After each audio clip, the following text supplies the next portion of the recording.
The 4% rule is dead. Not dying, not struggling, dead. And if you are counting on it to retire, you are about to run out of money at the worst possible moment in your life. Here's what nobody in traditional finance will tell you. The 4% rule was built for a world of 3% inflation, stable bond yields, and predictable 60-40 portfolios. That world ended in 2022. It is not coming back. But here is where it gets interesting. A new framework is emerging, one built not on dying assets, but on a mathematically scarce one: Bitcoin. And the question you need to be asking is no longer, how high will the price go? That question is for gamblers. The question smart holders are asking is this: how do I extract purchasing power without ever draining my stack? Stay with me, because what I'm about to show you changes everything about how you think about retirement income. In 1994, financial planner William Bengen published a study analyzing 50 years of U.S. market data. His conclusion: a retiree could safely withdraw 4% of their portfolio annually, adjusted for inflation, without running out of money over a 30-year horizon. That became the gospel of retirement planning. The problem? Bengen's model assumed average annual inflation of around 3%. It assumed bond yields would reliably balance equity drawdowns, and it assumed a 30-year retirement window. All three assumptions have collapsed. Inflation hit 9.1% in June 2022, the highest reading in 41 years. The classic 60-40 portfolio lost 16% that same year, the worst performance since 1937. And life expectancy keeps rising. A healthy 60-year-old today has a real probability of a 35-year retirement. Run the math. A $2 million portfolio at 4% gives you $80,000 a year. Sounds fine. But at 7% inflation, that same $80,000 has the purchasing power of $40,000 in just 10 years. You have not run out of money on paper.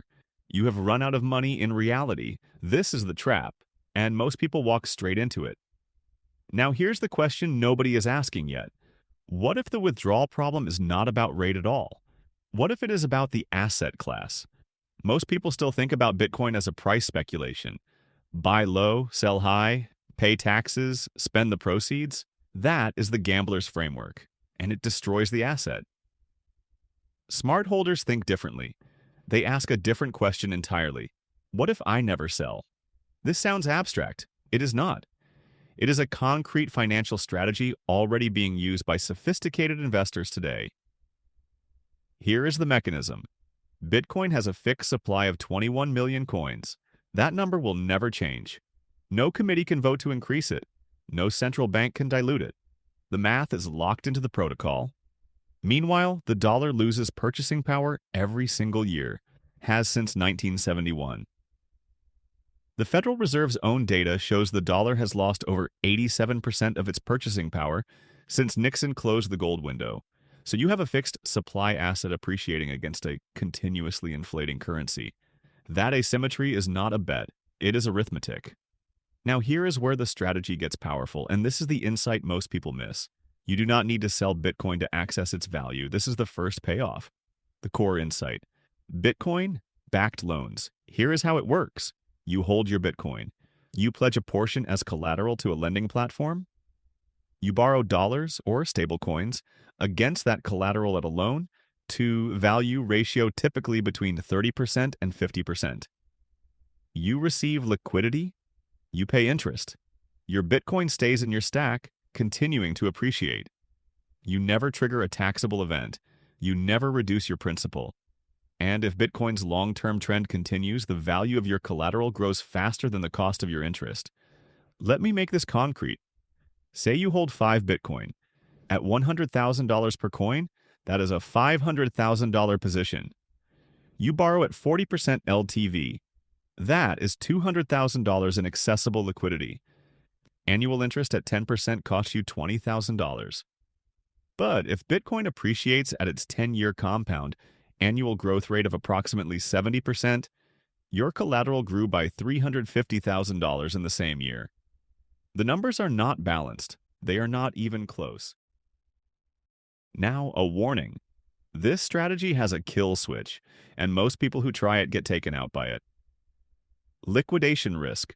This is not a small detail. This is the single biggest threat to the borrow, don't sell framework. If Bitcoin's price drops sharply and your loan to value ratio breaches the lender's threshold, typically 80%, your position gets margin called. The lender sells your Bitcoin to cover the loan. You lose the asset you were trying to preserve. This happened to thousands of investors in 2022 when Bitcoin dropped from $69,000 to $15,600. Over-leveraged positions were liquidated at the bottom. People who had held for years lost everything in weeks.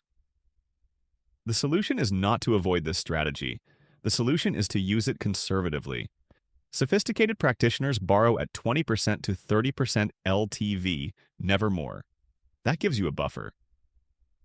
At 20% LTV, Bitcoin would have to lose 75% of its value before you face a margin call. It has done that several times in its history, most dramatically during the 2011 crash, when the asset was worth less than $10 total. The strategy works. The risk is real. Manage the risk, and you protect the strategy. So, what does a full retirement framework look like? 3 layers. Layer 1. Your living foundation. Keep 12 to 24 months of living expenses in cash or short-term treasuries. This covers you through volatility without touching Bitcoin. No decisions made under pressure, no panic sells.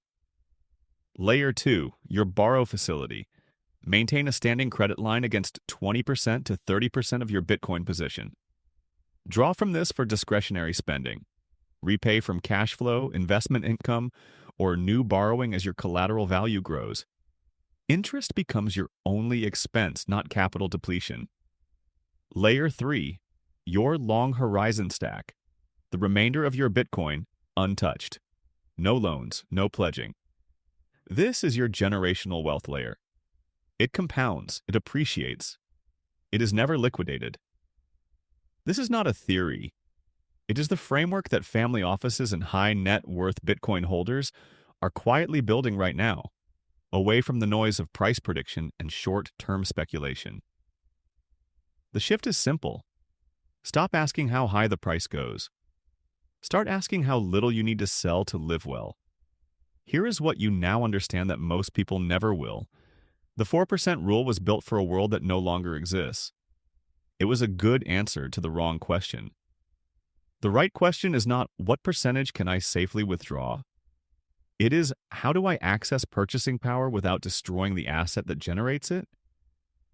Borrow against scarcity. Never sell the scarce thing. Preserve the stack across decades. That is not a gamble. That is the new math of retiring on Bitcoin. You came here with a question about withdrawal rates. You are leaving with a framework. And the difference between those two things over a 30-year retirement could be the difference between outliving your money and never running out. Now that you understand the framework, the next question every serious holder needs to answer is the one most people are afraid to ask out loud. Do you actually have enough Bitcoin to make this work?